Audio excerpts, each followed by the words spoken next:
నమస్తే, welcome to Nizam news. మహిళలను కోటీశ్వరులను చేయడమే మా ప్రభుత్వ లక్ష్యమని మహబూబ్ నగర్ ఎమ్మెల్యే శ్రీ ఎన్ఎం శ్రీనివాస్ రెడ్డి అన్నారు. ఈ రోజు మహబూబ్ నగర్ ఎమ్మెల్యే క్యాంపు కార్యాలయంలో జరిగిన రక్షాబంధన్ పండుగ సందర్భంగా మహిళా సంఘాల సభ్యులు మరియు ఆర్పీలు ఆధ్వర్యంలో మహబూబ్ నగర్ ఎమ్మెల్యే ఎన్ఎం శ్రీనివాస్ రెడ్డికి వారు రాఖీలు కట్టే శుభాకాంక్షలు తెలియజేశారు. ఈ సందర్భంగా మాట్లాడుతూ అక్క చెల్లెళ్ళు నాకు కట్టిన ఈ రాఖీ మన ముఖ్యమంత్రి రేవంత్ రెడ్డికి కట్టినట్లే అని ఆయన చెప్పారు. మహిళలను ఈ ప్రభుత్వం ఎంతో గౌరవంగా చూస్తూ వారికి గౌరవాన్ని పెంచేందుకు అన్ని విధాల కృషి చేస్తుందని, మన ఈ ప్రభుత్వం పేరు కూడా ఇందిరమ్మ రాజ్యంగా నామకరణం చేసుకుని మహిళల పైన ఉన్న గౌరవాన్ని తెలియజేస్తున్నామని, అందుకే ప్రభుత్వం అన్ని రంగాల్లో మహిళలకు అధిక ప్రాధాన్యత ఇస్తూ ఉచిత బస్సు ప్రయాణం, 500 రూపాయలకే సిలిండర్, ప్రతి ఒక్కరికి 200 యూనిట్ల ఉచిత విద్యుత్ లాంటి పథకాలు, సంక్షేమ పథకాలను అమలు చేస్తున్నామని, అలాగే మహిళలకు రుణ పరిమితి పెంచి వారిని ఆర్థికంగా అభివృద్ధి చేయాలనే సంకల్పంతో మన గౌరవ ముఖ్యమంత్రి శ్రీ రేవంత్ రెడ్డి కృషి చేస్తున్నారని ఆయన చెప్పారు.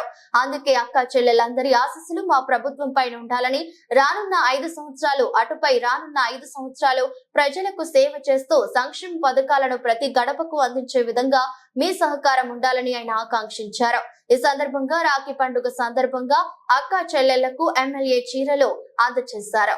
ఈరోజు ఇక్కడికి వచ్చిన అక్క చెల్లెళ్ళు, పని ఒత్తిడి వల్ల రాలేకపోయిన అక్క చెల్లెళ్ళు అందరికీ కూడా రక్షాబంధనం శుభాకాంక్షలు తెలియజేసుకుంటూ, ఈరోజు మీరు నాకు కట్టిన రాఖీ నాకే కాదు, మన గౌరవ ముఖ్యమంత్రి రేవంత్ రెడ్డి గారికి కూడా కట్టినట్టే.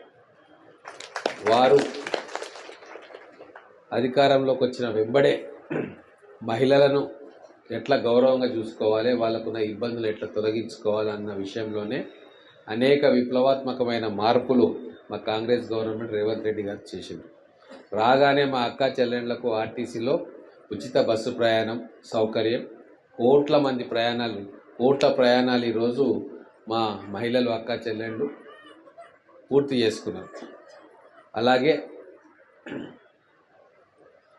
మీకు ఏదైతే గత ప్రభుత్వంలో బకాయిలన్నీ ఉన్నాయో అవి ఒక్కొక్కటిగా తీర్చే కార్యక్రమం చేస్తూ, మీ లిమిటు మీకు ఇచ్చే రుణాలు కూడా పెంచే కార్యక్రమం చేసిండ్రు. దాని అనౌన్స్మెంట్ కూడా జరిగింది. అంతేకాకుండా అనేక వేల మందికి చెల్లెండ్లకు టీచర్ కోసం ఉద్యోగాలలో వాళ్ళకు అపాయింట్మెంట్ లెటర్లు ఇవ్వడం జరిగింది.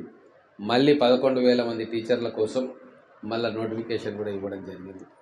దాదాపుగా 2 లక్షల ఉద్యోగాలు, దాంట్లో ఖచ్చితంగా 33% అంటే 65,000 ఉద్యోగాలు మా చెల్లెళ్ళకే వస్తాయి.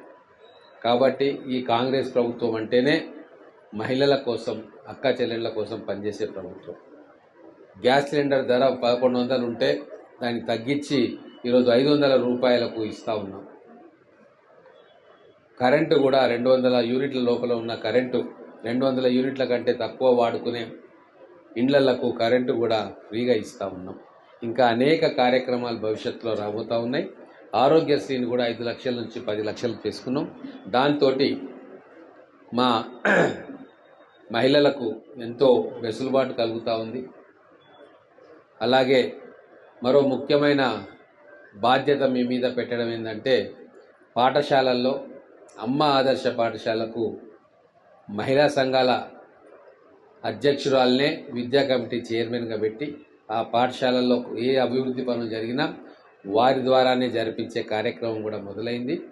ఇప్పుడే మేము వచ్చి 8 నెలలు అవుతూ ఉంది. కూటపడడానికే 5-6 నెలలు అవుతుంది. సో ఇప్పుడిప్పుడే మా పరిపాలన మొదలైంది. మా ఇందిరమ్మ రాజ్యంలో మేము పేరు కూడా మా పరిపాలనను ఒక మహిళ పేరు మీద పెట్టుకున్నాం.